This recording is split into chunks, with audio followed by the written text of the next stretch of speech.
So good. I would love to do, because I'm obsessed with detoxing, and I love detoxing, a coffee enema, like a coffee colonic. I want to be able to try the coffee colonic before I ever talk about it or ever recommend it if it works for someone, you know? I don't like to ever say, hey, you should try this, and I've not tried it yet. So Easter really fucked me up. I've gotten really inflamed since Easter. Like, as soon as I finished camp, I was absolutely exhausted, and then that next day I had to drive to Canberra. And then once we got there, it was pretty much like chocolate central, and chocolate, obviously as delicious as it is, does not make you feel good. I'm grateful the universe is trying to tell me not to fall pregnant just yet, because there's some detoxing that I need to do, and it's become apparent because my eczema between my fingers has come back, which I only had when I was pregnant with Billy. Oh, some hair. At the same time, we were living in mold at a moldy place. I don't know if anybody remembers, like 5 years ago, it was like really wet. And we went through this like really big rain period in Sydney. Anyway, feels like the same thing has happened like 5 years later, 6 years later, 5 years later. Yeah, because I was being pregnant with Billy. So anyway, I'm about to go get a coffee colonic.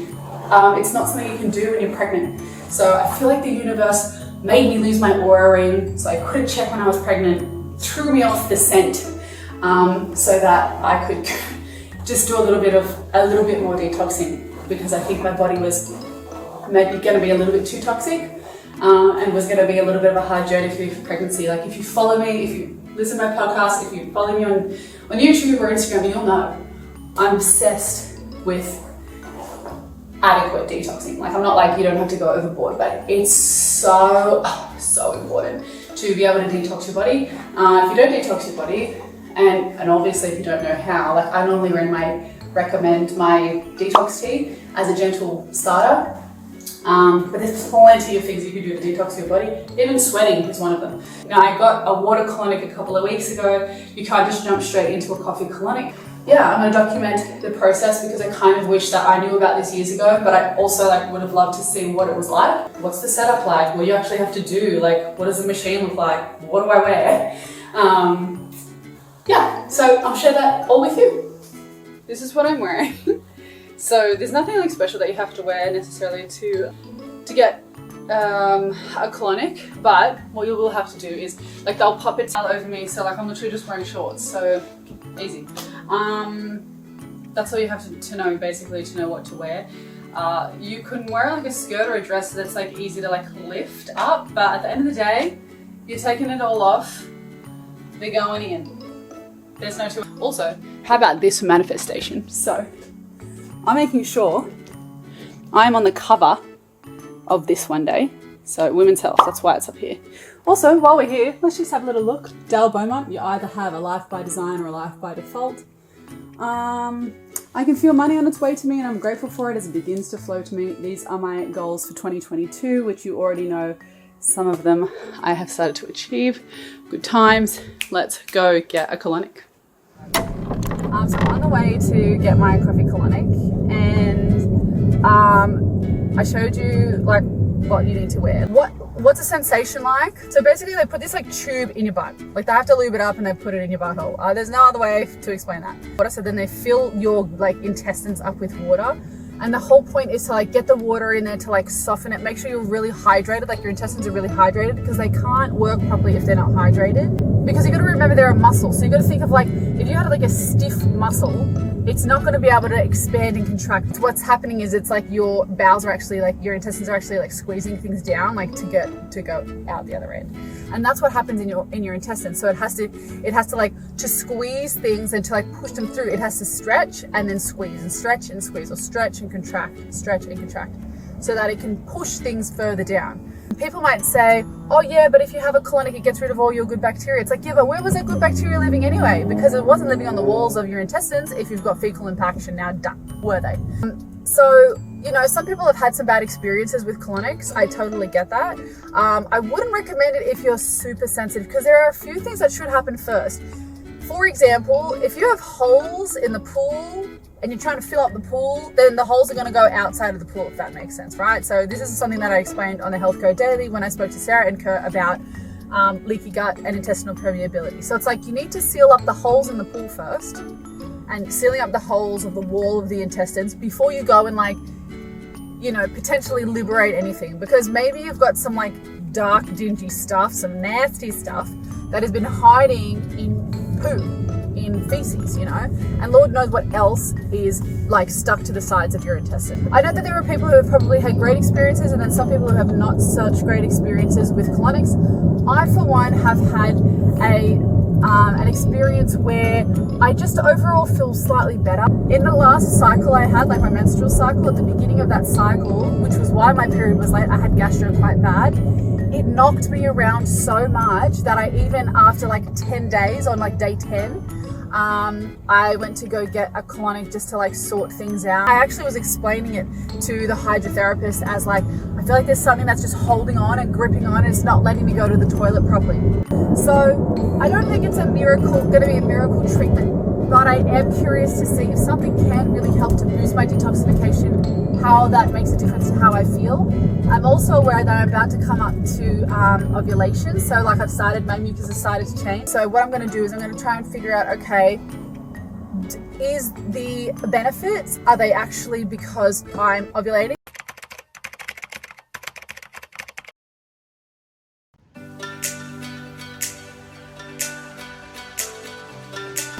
Okay, so the setup is you gotta pee first. I'm like lying down, ready, got my towel on. Just gotta pee first, empty the bladder. Joe's just getting set up. Say hey, Joe. Hey. She's just fatting me out. So towel's on, bottom half is off. She's just getting her rubber gloves on. Okay, so I've done one like water lot to like just clear things out. And now we're getting ready, Joe's back, and now we're getting ready to do the coffee one. And now coffee is going in, so wish me luck.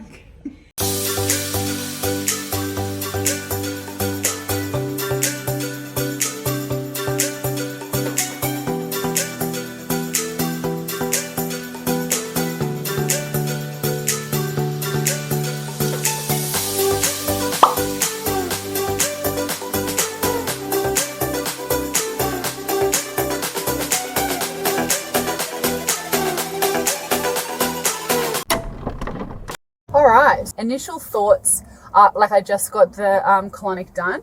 So far I feel fine, like I don't feel worse, I don't feel jittery like I normally feel when I have coffee. What I'm going to do when I get home is I'm going to have a really strongly brewed de-stress tea. De-stress tea for me, especially because like the hero ingredient is chamomile, it always helps me fall asleep. So I'll be really interested to see how I go falling asleep tonight. Oh, clear-headed is what I feel. Look, I will say that it's uncomfortable, like getting the actual, like every time I do it, I remember, oh yeah, this is uncomfortable. It's never going to be comfortable. It doesn't feel nice, but you obviously are going to do it for the effects that you get after that. But I feel more like, I don't know, I just feel more hydrated. I don't feel as dry. And yeah, I just feel as though my mind's clearer. So that's what I've experienced 10 minutes post my first coffee colonic. Okay, my battery died, but I had to finish this vlog off, so I'm literally just holding my phone.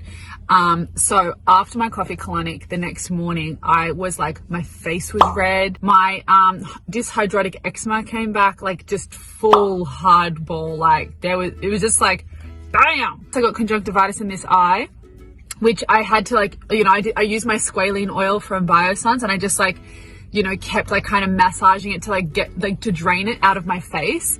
My nose, my sore throat, that I haven't had a sore throat for ages. And I'm like, after this coffee colonic, it's almost like my body detoxed so hard that it's like every single thing, like every single little thing that honestly, like that has ever been like a niggly issue for me, like just all of a sudden just started being a problem again yesterday. So strange. I had a virtual podcast that I'm recording for like a couple weeks time. This is going to be a really awesome one. You guys are going to love that podcast. And I was just like, what the hell is going on? So I was thinking maybe it's like, you know, maybe it's like, maybe all those problems that I've had over the years actually were all to do with my body's inability to detoxify the toxins. And the only way I'm going to be able to confirm is if I do it again and if I get similar symptoms. That's literally the only way I'm going to be able to figure it out. I just wanted to like bring this vlog full circle just so you sort of knew where I was up to. I am ovulating now, but we're not going to try it this month. I want to do another coffee colonic. I want to see if I can liberate some more toxins, if I can squeeze in a little bit more of a detox. And to be honest, the reason I want to do that, if I really think about it, is mum guilt. I had mum guilt from Billy. She had a fungal infection. She had she had nappy rash, which then I thought was eczema, which probably was also eczema. And then she had a fungal infection, which was tinea versicolor. And you know, where you, like when you get tanned and it's like, you have like these like little white patches that stay white. And so once I linked it that it was a fungal infection, then I had to start like detoxing Billy as well, which I did in a very gentle way, but it did seem to work. And that plus chiropractic work plus probiotics was kind of the key. And I also put Billy on fish oil at the moment too. I hope you enjoyed this vlog. I hope there was something educational for you in it. So actually, a friend of mine voice noted me yesterday and she was like, oh my God, congratulations. Like, I haven't watched the full vlog, but I could see from the, you know, from the cover image that, like, you know, you look so excited with your pregnancy test and you're pregnant. I'm like, actually, no, I'm not. But yeah, I'm not sad. I don't anticipate having any problems falling pregnant. So yeah, I don't have to worry. Universe got my back. It's all gonna work out and the timing will be right whenever it happens. So I hope you guys have a lovely rest of your week and I will see you soon.